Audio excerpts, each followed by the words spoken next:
अब arithmetic progression अपने को गिवन है, बस और कुछ नहीं देखना अपने को।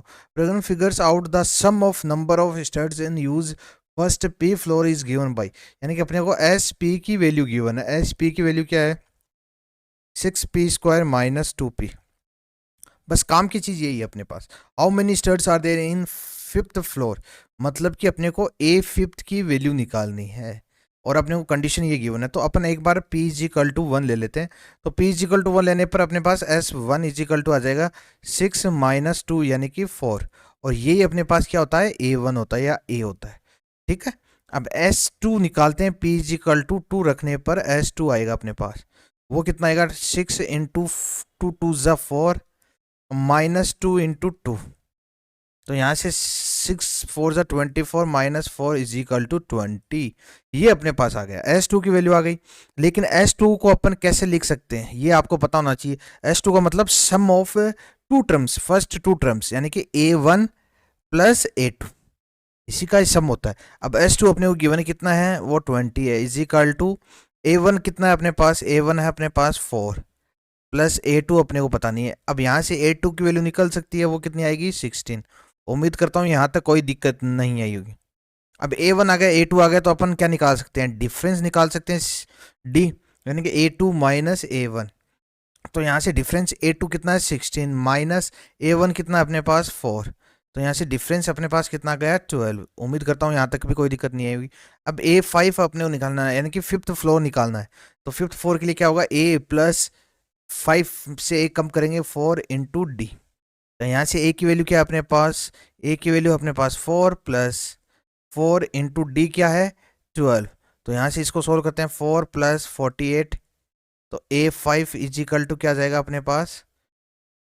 52। कितना जाएगा अपने पास? 52। तो उम्मीद करता हूँ ये क्वेश्चन भी आपको अच्छे से समझ में आ गया होगा, कहीं कोई दिक्कत नहीं आई होगी। Option number D. चलिए नेक्स्ट क्वेश्चन देखते हैं। नेक्स्ट क्वेश्चन क्या गिवन है अपने को। अब नेक्स्ट क्वेश्चन कोऑर्डिनेट ज्योमेट्री का है। अब इसमें अपने को 3 वर्टिसेस दे रखे हैं ट्राइंगल के। ठीक है, तो अपने को ये बताना है कि कौन सा ट्राइंगल फॉर्म होगा। तो 3 वर्टिसेस दे रखे हैं, तो ए अपने पास गिवन है 5 1, बी क्या है 1 4, और सी क्या है 8 5। अब अपने पास डिस्टेंस फॉर्मूला अपने को पता है, तो डिस्टेंस फॉर्मूला से अपन डिस्टेंस निकाल सकते हैं, और वो कितनी आएगी? वो उसका फॉर्मूला होता है x2 माइनस x1 का square plus y2 minus y1 का स्क्वायर। ये अपने पास डिस्टेंस फॉर्मूला होता है। ठीक है, तो सबसे पहले अपन ए बी निकाल लेते हैं। ए बी का डिस्टेंस कितना है वो निकाल लेते हैं। तो ए बी का डिस्टेंस निकालेंगे तो x2 माइनस x1 यानी कि 1 माइनस 5 का square plus y2 minus y1 यानी कि 4 माइनस 1 का स्क्वायर। तो यहाँ से 1 माइनस 5 करेंगे, माइनस 4 का स्क्वायर 16। तो ये 16 प्लस ये कितना हो जाएगा 9। तो यहाँ से अपने पास क्या आ गया? √25। तो ए बी की वैल्यू क्या आ गई अपने पास? 5। तो उम्मीद करता हूँ यहाँ तक कोई दिक्कत नहीं आएगी। ऐसे अपन बी सी निकाल लेते हैं। अंडर रूट थोड़ा सा अपन जल्दी कर लेते हैं ताकि क्वेश्चन 20 है, 20 पूरे पूरे अपने इसी वीडियो में हो जाए। x2 माइनस x1 यानी कि 8 माइनस 1, 8 माइनस 1 का square plus y2 minus y1 यानी कि 5 माइनस 1 का स्क्वायर। तो यहाँ से अपने पास क्या आ जाएगा? 8 माइनस 1 यानी कि 7 का स्क्वायर, 49 प्लस 1 का स्क्वायर यानी कि √50। तो बी सी क्या आ गया अपने पास? अब अगर इसको कम करते हैं तो 5√2, स्कोर आगे सोल्व करने पर 5√2 आ गया। ऐसे अपन सी ए सी की वैल्यू निकाल लेते हैं। ए सी की वैल्यू कैसे निकलेगी? x2 माइनस x1 यानी कि 8 माइनस 5 का स्क्वायर, 8 माइनस 5 का स्क्वायर प्लस 5 माइनस 1 का स्क्वायर, 5 माइनस 1 का स्क्वायर। तो यहाँ से इसको सोल्व करते हैं। 8 माइनस 5 यानी 3 का स्क्वायर 9, अब प्लस 5 माइनस 1 4 का स्क्वायर 16। तो यहाँ से अपने पास क्या आ गई वैल्यू? √25। तो ए सी की वैल्यू अपने पास कितनी आ गई? 5। उम्मीद करता हूँ यहाँ तक कोई दिक्कत नहीं होगी। ए सी अपने पास 5, ए बी अपने पास 5, यानी कि दो साइड्स इक्वल आ रही है। अगर दो साइड्स इक्वल आ रही हैं तो वो कौन सा ट्राइंगल होता है ये आपको पता होना चाहिए। वो होता है आइसोसेलिस ट्राइंगल। कौन सा ट्राइंगल होता है? Isosceles triangle. और जिसकी सभी साइड इक्वल होती है वो कौन सा ट्राइंगल होता है? और वो होता है अपने इक्विलेटरल ट्राइंगल। और जिसकी एक भी साइड इक्वल नहीं हो वो क्या होता है? Scalene triangle. चलिए ये आइसोसेलिस ट्रायंगल तो हो गया, तो इसमें अपने को ऑप्शन में गिवन है इक्विलेटरल ट्रायंगल, ये कैंसिल हो जाएगा। स्केलियन राइट एंगल ट्रायंगल, ये दोनों ऑप्शन अपने पास कैंसिल हो जाएंगे, ये कैंसिल हो गया, ये कैंसिल हो गया। ठीक है, अब अपने को चेक करना है राइट एंगल ट्रायंगल है या एक्यूट एंगल ट्रायंगल। अब राइट एंगल ट्रायंगल के लिए अपने पास क्या यूज करना पड़ता है, पाइथागोरस थ्योरम। तो पाइथागोरस थ्योरम अपन लगाते हैं, पाइथागोरस थ्योरम देखते हैं इसमें लग रही है या नहीं लग रही।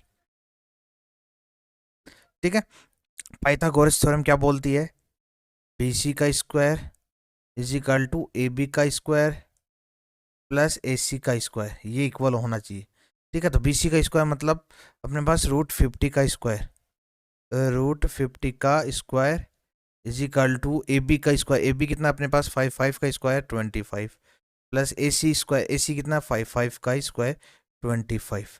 तो यहाँ से रूट से ये स्क्वायर कैंसिल हो गया, तो 50 इज इक्वल टू 25 प्लस 25 50, इसका मतलब ये इक्वल आ रहा है। तो इसका मतलब ये पाइथागोरस थ्योरम इसमें अप्लाई हो रही है। पाइथागोरस थ्योरम अगर अप्लाई हो रही है तो ये क्या है अपने पास, राइट एंगल ट्राइंगल है। क्या है, राइट एंगल ट्राइंगल। तो अपने पास ऑप्शन कौन सा सही हो जाएगा कि ये कौन सा ऑप्शन होगा, isosceles right angle triangle, isosceles right angle triangle. उम्मीद करता हूँ ये क्वेश्चन भी आपको अच्छे से समझ में आ गया होगा, कहीं कोई दिक्कत नहीं आई होगी। तो ऑप्शन नंबर सी अपना सही हो जाएगा। ठीक है, तो चलिए फिर नेक्स्ट क्वेश्चन देख लेते हैं। नेक्स्ट क्वेश्चन अपने को क्या गिवन है, नेक्स्ट क्वेश्चन पे चलते हैं फिर अपन। अब नेक्स्ट क्वेश्चन अपने को गिवन है, वही अपने को सेक्शन फॉर्मूला इसमें लगाना है। सेक्शन फॉर्मूला से ये क्वेश्चन अपने पास सॉल्व होगा। X axis divides the join of in the ratio, अपने को रेशियो पूछा है। ठीक है, तो कोई दिक्कत नहीं है, अपने पास कोई एक लाइन है, लाइन अपन लेट कर लेते हैं। ये अपने पास लाइन है, ये अपने पास ए है, ये बी है। ठीक है, ए कितना अपने पास 2 -3 और बी कितना अपने पास 5 6। ठीक है, अब अपने पास एक्स एक्सिस मान लेते हैं, यहाँ पर सी पॉइंट है एक्स एक्सिस, ये डिवाइड कर रही है। ठीक है, अब एक्स एक्सिस अगर डिवाइड्स करती है, अगर एक्स एक्सिस डिवाइड करती है तो आपको मैंने बताया है कि वहाँ पे क्या होता है, वाई इज इक्वल टू क्या होता है, 0 होता है। तो यहाँ पे इसके लेट कर लेंगे, ये तो एक्स हो गया, ये वाई यानी कि 0 हो गया। ठीक है, अब इनमें रेशियो पूछा अपने को, किस रेशियो में डिवाइड करेगा, तो अपन मान लेते हैं इसको एम, इसको एन। देखिए एम रेशियो एन में डिवाइड कर रहा है। ठीक है, तो अब अपने पास एक्स की वैल्यू, सेक्शन फॉर्मूला तो अपने को पता ही है, मैं एक बार फिर भी आपको रिवाइज करवा देता हूँ। सेक्शन फॉर्मूला क्या बोलता है, सेक्शन फॉर्मूला क्या होता है, अगर एक्स की वैल्यू निकालनी हो तो सेक्शन फॉर्मूला क्या बोलता है, M x2 plus N x1 upon M plus N. ये तो एक्स की वैल्यू निकालनी हो, तब वाई की वैल्यू निकालनी हो तो M y2 plus N y1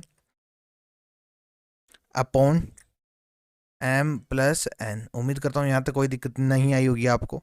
ठीक है, बस अब अपने को वैल्यू पुट करनी। अब अपने पास यहाँ पे तो एक्स है, एक्स का तो मतलब ही नहीं है, यहाँ पर अपने को कोऑर्डिनेट दे रखा है। ठीक है, 0, वाई इज इक्वल टू 0। तो अपन इस फॉर्मूले को यूज़ करके अपन निकाल सकते हैं। तो वाई की वैल्यू क्या अपने पास, 0 is equal to M, M का पता नहीं है, y2 कितना अपने पास, y2 ये रहा 6 प्लस एन, y1 कितना अपने पास, y1 है -3 अपॉन एम प्लस एन। यहाँ तक आप कोई दिक्कत नहीं है। अब इसको इधर, अगर इसको इधर शिफ्ट करते हैं, मल्टीप्लाई में चला जाएगा तो 0 का 0 हो जाएगा। तो इसको अगर सॉल्व करते हैं तो 6m -3n is equal to क्या आ जाएगा, 0। यहाँ से 6m is equal to -3n को इधर शिफ्ट करेंगे +3n। अब यहाँ से m और n का में अपने को रेशियो चाहिए, तो n को इधर शिफ्ट करेंगे, 6 को इधर शिफ्ट करेंगे, तो n मल्टीप्लाई में इधर जाएगा तो डिवाइड में चला जाएगा, इज इक्वल टू 3। अब 6 मल्टीप्लाई में इधर ले जाएंगे तो डिवाइड में चला जाएगा। तो यहाँ से 3 1 3, 3 2 6। तो m अपॉन n कितना आ गया अपने पास, 1/2। इसका मतलब अपने पास रेशियो क्या गया, 1:2। उम्मीद करता हूँ ये क्वेश्चन भी आपको समझ में आया होगा। किस ऑप्शन में गिवन अपने को, ऑप्शन नंबर ए, 1:2।